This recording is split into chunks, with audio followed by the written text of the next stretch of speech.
stamping the outside of this piece for fun, just to, you know, have a decorative exterior. But again, you can always put this piece in the kiln as is without a foot and use it as a hump mold. Of course, when you set the clay on it, this design will be on the inside of your pot, okay? So for now though, I've just decided to do a nice little decorative border on the outside. So I've got leaves and a flower.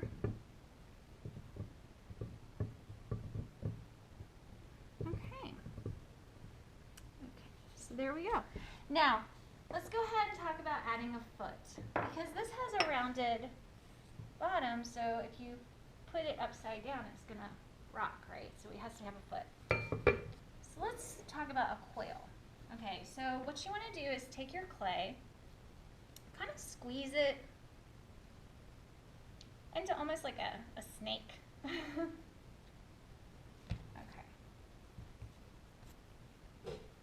So then we're just going to roll through it. Now this is obviously too thick, okay?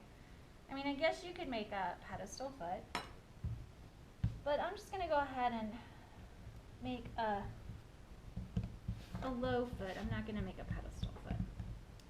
I'm going to roll the clay.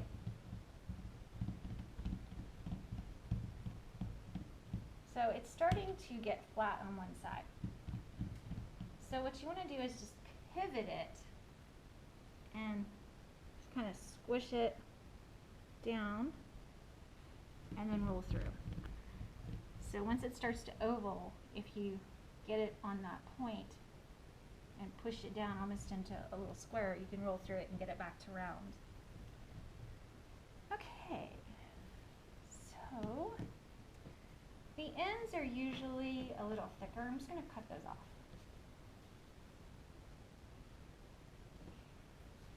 Now, we need to determine where the curve is. So I'm going to go ahead and mark where my foot needs to be. So you take a straight edge and you can kind of see where the curve begins. It's kind of starting right about in here, all right?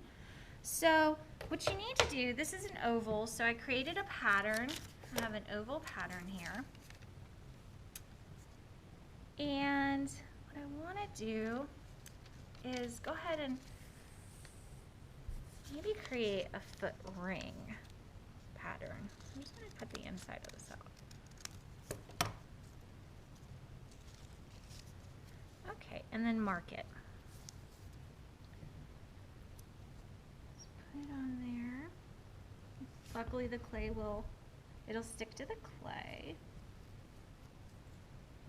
Now that I said that, it won't. Okay, so now I'm just going to go ahead and mark it. And I like to use a ruler just to make sure. I like to measure and see if I'm about the same on all sides. Okay, that looks about right. Okay, so now I'm just going to trace this, because having a game plan is what's going to make your work. Even if it's loose, it'll be well crafted, okay? It'll look controlled, even though your style might be more casual. Just gonna trace and kind of get a game plan. Okay, so now when you go to add your quill, you'll know what to do. So there's different styles. Okay, some people will add a quail and they'll stop right before it connects. Okay, so there's almost like a space. Let me show you that. Okay. So some people will actually put the quail foot on and not make it touch. And that's because sometimes when you're doing a quail foot, where it meets, where it touches, you get like this really I don't know, uneven wall and it's kind of a high spot and people don't really like that. So one resolve that I've seen some artists do is simply not make it touch, or they do 2 half circles. Okay. So there's that option. Now, another option, while we're talking about options, is to do Tootsie Rolls. You still need a game plan, okay? And you could do a tripod. Okay. I'm sorry, I said Tootsie Rolls. I meant Hershey Kisses. Sorry. Okay. So, if you do 3 feet, it will never rock. If you do 4 feet, then it may rock. Okay, so I would suggest always doing a tripod. Now, so those are some options. So the Tootsie Roll is basically this, okay? And some people will do 4, the Tootsie Roll, okay? So those are 3 different examples.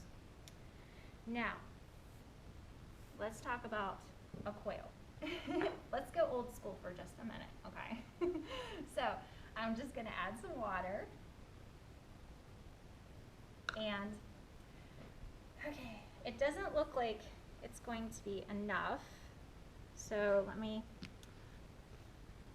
roll a little bit longer one. So I'm just taking the palm of my hand and rolling the clay from middle to out. Once I get 2 hands on it, I go middle to out. Okay. Alrighty. Cut off the ends because I always get a little taller there. Now, I hold this up. You're still like, yeah, that's not enough, but it is. Okay, I hold it up. I'm gonna go squishy until it starts to get resist. Okay.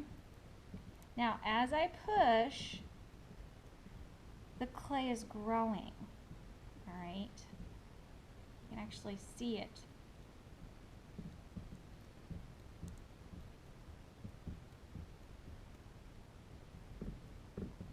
Now, we're almost to the connection. So, I'm going to take a little bit of push.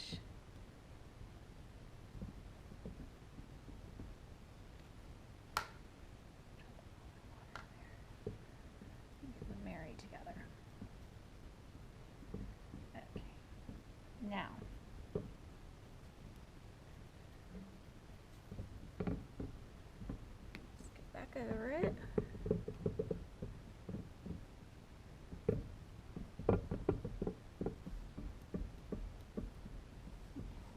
Now, I am just going to kind of marry this into the body with my serrated rib.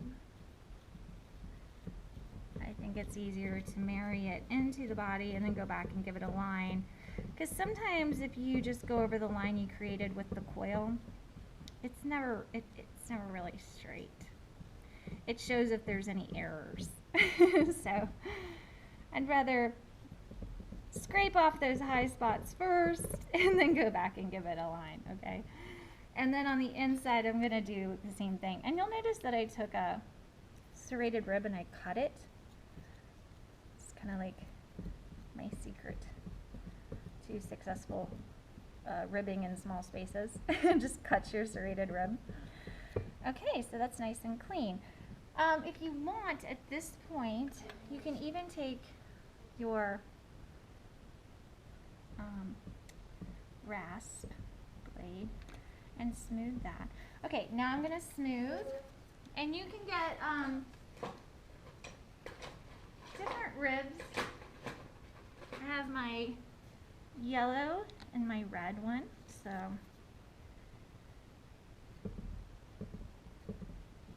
the yellow one is a little bit firmer than the red one.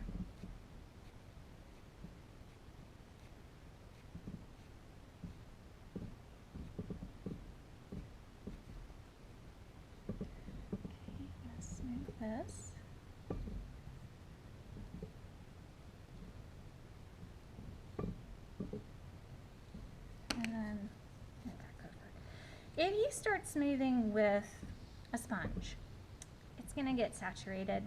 You're going to pull up a lot of grog, and it's going to get very messy. Smooth with ribs, okay? Don't get out your sponge yet. That's where a lot of people make a mistake. Okay, I'm just now getting out my sponge.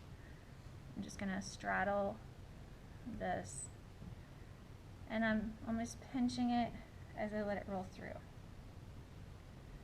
Okay.